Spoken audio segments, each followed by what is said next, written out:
In this segment, I'll be going over some of the things you'll want to know about water and sewer maintenance on your trailer. Some trailers will come with removable vinyl covers under the sewage tanks, which makes it easy to service them.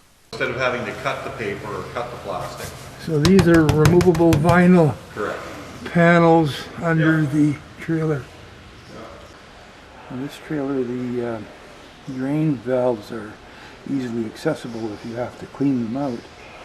The problem is you got to sort of pull over to the side rather than towards you to open them.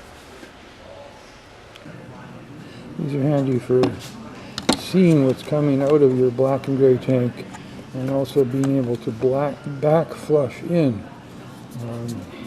to clean the crap out of the tank that didn't get taken out by these things.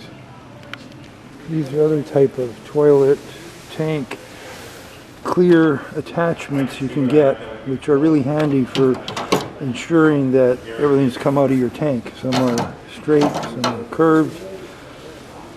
Very handy to have. Black tank flush is a good thing to have. It has a little spray arm on the inside of your black tank. I think most of them rotate, and so they'll spin around and spray water inside the black tank to rinse crud that is stuck to the tank walls.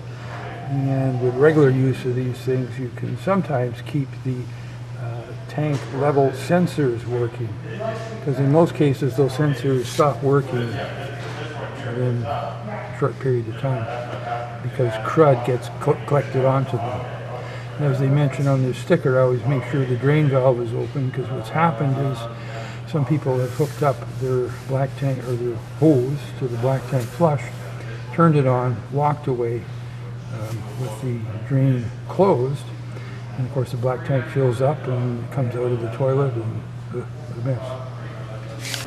If you didn't have a black tank flush and you had a straight drop from your toilet down into the black tank, you could pick up one of these things. It's flexible. It claims that it'll bend through certain bends, so you might be lucky, but that's another option for using to flush out the inside of the black tank.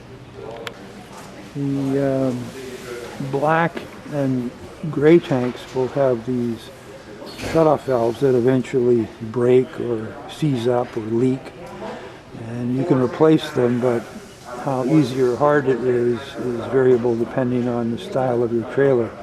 I know with mine, these valves are underneath a plastic shroud, and I think if mine ever need replacing, I'm going to try and find somebody that could do it for me. Various chemicals for your toilet. What a lot of people say is, well, you're only dumping your sewage into your holding tank and then dumping it into the park drain system, so why are you worried about dissolving the sewage? Because it's only going to be sitting in your tank for a short period of time before it heads off to the park septic system. So what I've taken to doing is I will use a chemical in our black tank to prevent odor when we're going to be gone for a few days. But for the gray tank, which is like your sink and shower, I just let it fill up and then dump it out. Toilet tissue. I've done tests with this stuff. The RV toilet tissue does dissolve quicker than, say, something like household toilet tissue. But I guess it just depends how much toilet tissue one uses. Because the main thing is you don't want to plug up the drain in your trailer, nor the hose going from your trailer to the park sewage system. But if you're rather reasonable with the amount of toilet tissue, I believe you'd be fine with regular toilet paper that you'd bring from home. Just avoid some of the stuff that's, let's say, that is advertised to be very soft and strong and whatever. That means it just might end up clogging things up.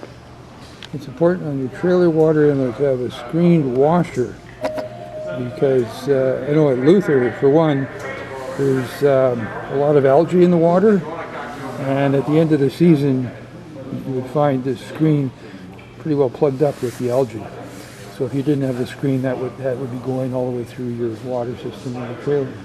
The water connection on your trailer comes out horizontal, and if you attach a hose to it, the hose is going to get strained because it's going to turn downward. So it's useful to get one of these things that will turn the connection 90 degrees, so the hose is now going straight down instead of being strained.